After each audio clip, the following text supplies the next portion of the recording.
पांडवों को मेरा बड़ा मैं पांडवाना लोगों को श्री कृष्ण जन्माष्टमी की बहुत बहुत शुभकामनाएं देता हूँ। इस शुभ अवसर पर मैं आपको पंचतंत्र से एक वीर रस की कविता सुनाने जा रहा हूँ। मेरी कविता का शीर्षक है वीर अभिमन्यु की शौर्य गाथा। महाभारत युद्ध में 13वां दिवस कौरवों और पांडवों दोनों के लिए सबसे त्रासदा दिन था। 13वां दिन एक ऐसा दिन था जब अनीति अपने चरम पर थी।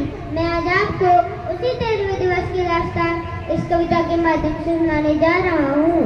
जब कुरुक्षेत्र की समरभूमि में सरसैया पर विष पड़े, तब गुरु कलम के नैनों में क्रोधाग्नि लगी और देश में हुए।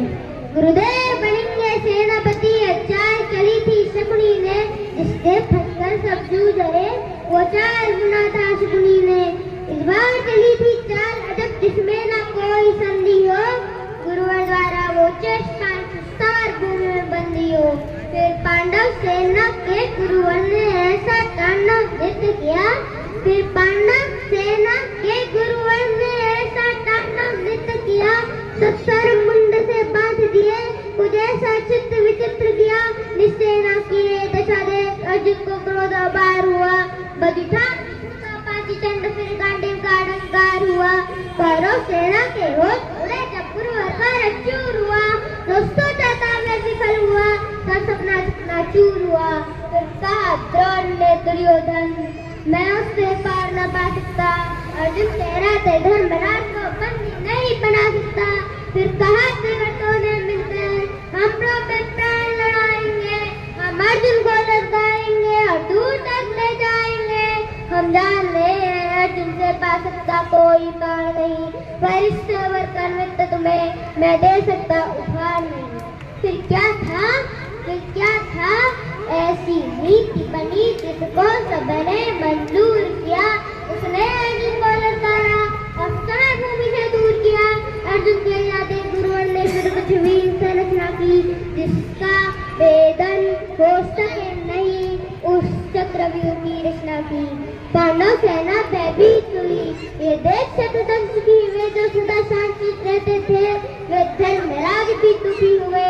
निस्तात को दुखी थे, फिर शेर बबर को जमना था। जो धनी धनुष के बनते थे, उनको भी लाख लगना था। है उम्र 18 बरस मगर ये बड़ा धनुष का धनु है। उम्र 18 बरस मगर ये बड़ा धनुष का धनु है। तुमने देखा कोई और नहीं है, अर्जुन अभिमन्यु है। मैं इसका वेदन करूंगा, ये वेद गण में सुना हुआ। दादाजी चिंता दूर करो, ये सुनता हटता गुना हुआ। फिर अभिमन्यु के पीछे ही कुछ तीर चले, कुछ वीर चले, कुछ पैदल घोड़े न सवार लेकर गदाधर भीम चले। अभिमन्यु को न रोक सको दार चीज से पार हुए, पर रात पर जैसे था चारों भाई लाचार हुए। अभिमन्यु ने मुड़कर देखा, पीछे न कोई न था। फिर विचलित नहीं हुआ, वीर ऐसा ही उसका सपना था। तो एक बड़ा तो दर्शन करके चिंदों का झुंड बड़ा लातों से पटने लगी गदा। जब मुंड पे मुंड गिरा, दुर्योधन दुष्कर्मा अश्वत्थामा को रुद्रान कर्ण को हरा दिया, फिर मारा शकुनी मामा को। वो कांड गिरा जो दुर्योधन के अंतर्मन की भाषा था, वो कांड गिरा जो दुर्योधन के विजय रस की आशा था। वो कांड गिरा जो एक साथ का भंग दिलाने वाला था, वो कांड गिरा जो दुर्योधन को विजय दिलाने वाला था।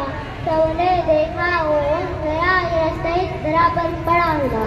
सबने देखा वो अंगराज सहित धरा पर पड़ा मिला।